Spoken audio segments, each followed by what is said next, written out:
Bon, salut à tous, j'espère que vous allez bien. On se retrouve aujourd'hui pour une nouvelle vidéo. Et aujourd'hui au programme, on va aller préparer les terres à lin. Allez, c'est parti.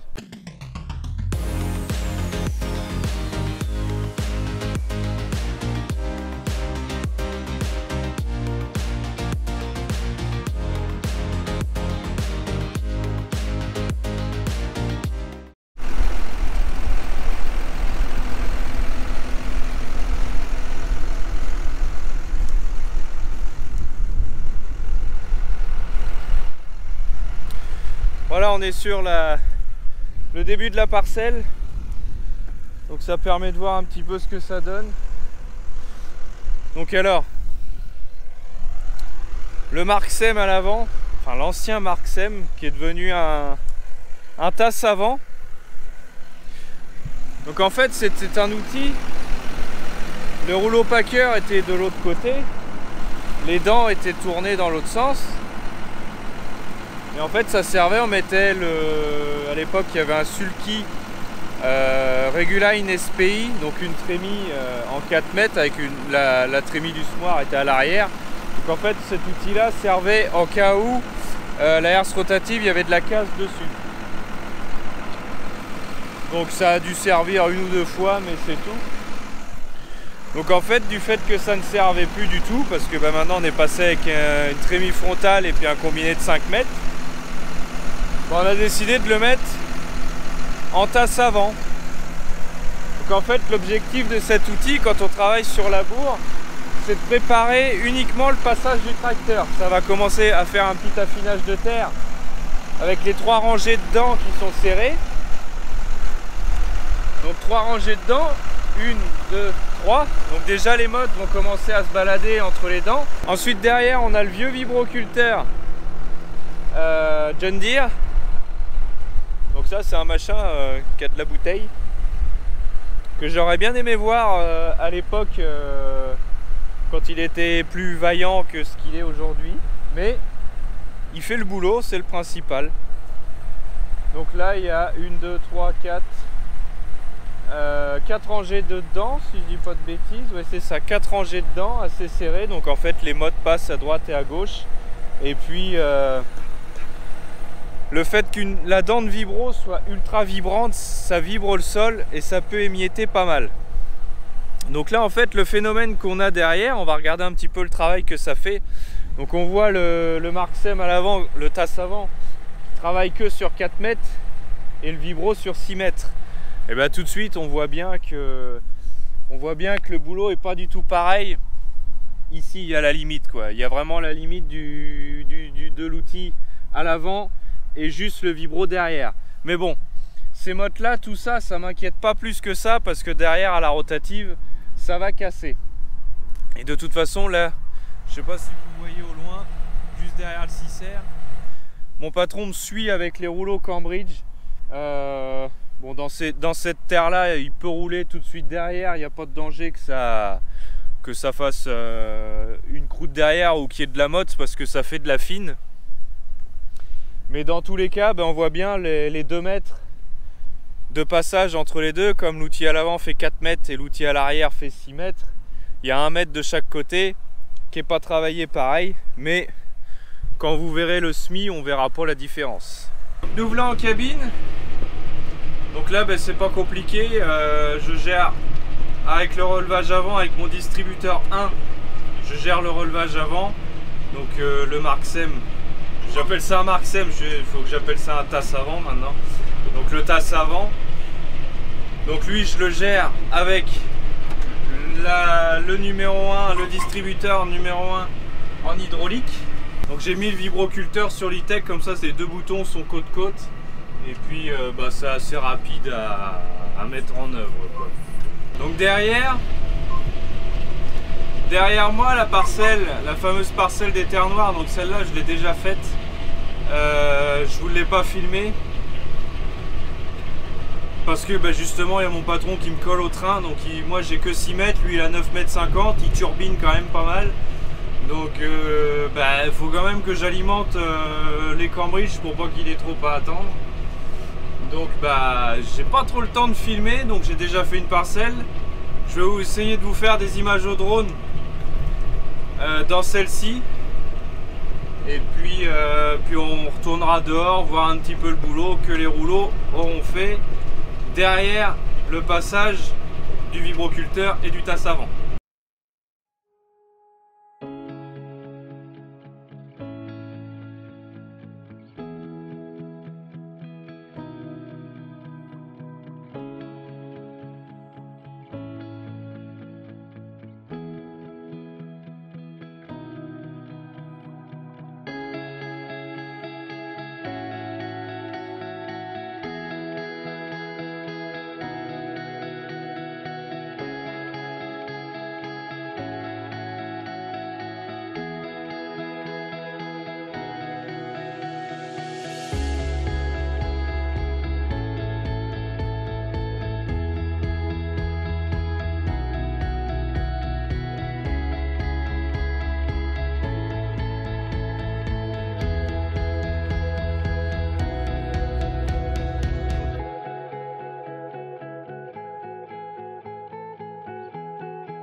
Donc alors pourquoi préparer les terres à lin avant le semis? Donc au printemps, il faut savoir que les terres elles ont pris de l'eau, du froid tout l'hiver, hein, ça va de soi, l'hiver logiquement il fait froid.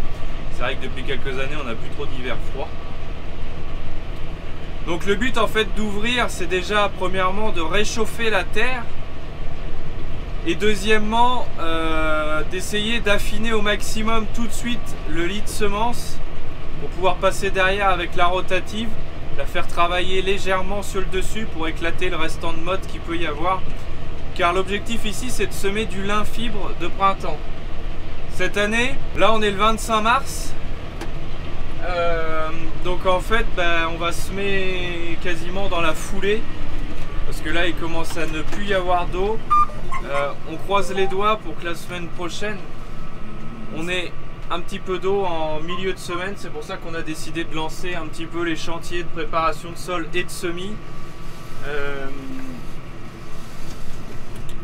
Mais à voir, c'est pas sûr. Là on est dans un moment où on se dit faut y aller un petit peu parce que bon, moi je suis un petit peu contre ces techniques là parce que c'est la date. Alors vu que c'est la date, il faut y aller. Moi je suis pas trop pour ce genre de choses aujourd'hui avec un climat qui évolue à vitesse incompréhensible quoi. En fait le risque qu'on peut avoir là, j'essaye en ouvrant d'affiner déjà un premier coup pour que la rotative finisse le travail. Les cambridge entre deux écrasent les mottes et la rotative va finir le travail de bien affiner. On remettra un coup de rouleau. L'objectif de ça, d'affiner au maximum pour le lin, c'est très important. Le but, c'est d'éviter de créer des nids pour les altises. Parce que si on part, par malheur, dans vraiment du sec derrière, les altises, le lin va peut-être lever, les altises vont se régaler, vont tout défoncer. On aura beau passer des insecticides, ça ne fera strictement rien. Et moi, personnellement, je ne vais pas m'amuser à passer mes soirées à faire des insecticides. C'est pas que j'ai la conviction du bio, c'est que je trouve ça inutile d'essayer de faire en respectant des dates, ne pas regarder ce qui se passe dans le ciel. Aujourd'hui pour moi les dates c'est plus rien, c'est ce qui se passe là-haut qui est important.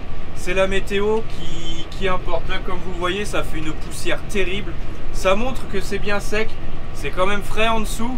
Donc vraiment un travail uniquement superficiel pour pas aller trop dessécher en profondeur, pour que le lin puisse choper la fraîcheur et piquer la racine vers le bas dans le frais et pouvoir lever rapidement. De pourquoi on prépare le terrain à l'avance, pourquoi on le reroule tout de suite. Donc le rerouler tout de suite c'est parce que il fait sec et moi d'ouvrir permet de réchauffer un petit peu la terre, même si c'est roulé tout de suite derrière. N'empêche qu'ici ce sont des terres très légères qui se réchauffent, qui ont tendance à se réchauffer très vite une fois qu'elles sont ouvertes, même si elles sont appuyées avec les rouleaux, donc ça m'inquiète pas plus que ça de ce côté là. Et puis semer dans la foulée pour pas perdre trop de fraîcheur, tout en essayant de faire un travail le plus fin possible, et le vibroculteur a cette tâche d'affiner au maximum en premier passage. Voilà un petit peu pour la vidéo de préparation de sol pour les lins, donc c'est très bref. C'était un week-end qui était quand même assez intense comme vous le voyez sur les vidéos. Donc là maintenant la prochaine vidéo on va passer maintenant que la préparation est faite, on va passer à incorporer un produit, donc un herbicide, et au semis enfin du lin. Et puis vous verrez dans la prochaine vidéo également la levée du lin. Parce que maintenant on va arriver à un moment où là il rayonne, il est en train de lever, donc je vais vous montrer ça dans la vidéo de semis. Et puis voilà, donc pour ceux qui veulent revoir, donc le Marksem donc qui avait été refait en tasse avant, donc 3 rangées de dents pareil, mais ce coup-ci des dents droites. Donc les dents droites ont moins tendance à vibrer, mais auront plus tendance à foisonner de la terre vu que l'interdent est vraiment serré. Voilà. Et puis le rouleau packer derrière fait l'appui, donc c'est un outil qui est pas mal en frontal, qui est assez léger. Même s'il y a le packer, ça fait pas beaucoup de poids à l'avant du tracteur. Ça permet de préparer le passage du tracteur pour éviter de se faire trop secouer. Là, ce qui serait bien c'est d'avoir ça en 6 mètres ou alors un vibro en 4 mètres, mais je pense plus que mon patron préférerait que ce soit en 6 mètres pour aller plus vite, mais bref. Donc vous voyez aussi on arrive à casser des dents comme ça, donc bon, faut faire attention parce que comme c'est un outil qui est à l'avant, si on casse une dent, de ne pas aller le planter dans le pneu. Voilà, donc vous avez vu les outils de préparation de sol de la ferme en même temps, parce que ça je vous l'avais encore jamais vu, et c'est vrai que j'en fais pas tous les ans. En fait ça dépend de vraiment des conditions météorologiques qu'on peut avoir, suivant comment on a préparé les terres en hiver, si c'est du terrano, si c'est pour le coup du labour, et suivant les conditions, s'il faut ouvrir, si on a le temps d'ouvrir, si c'est trop frais, s'il faut affiner ou est-ce que ça va s'affiner tout seul, enfin bref.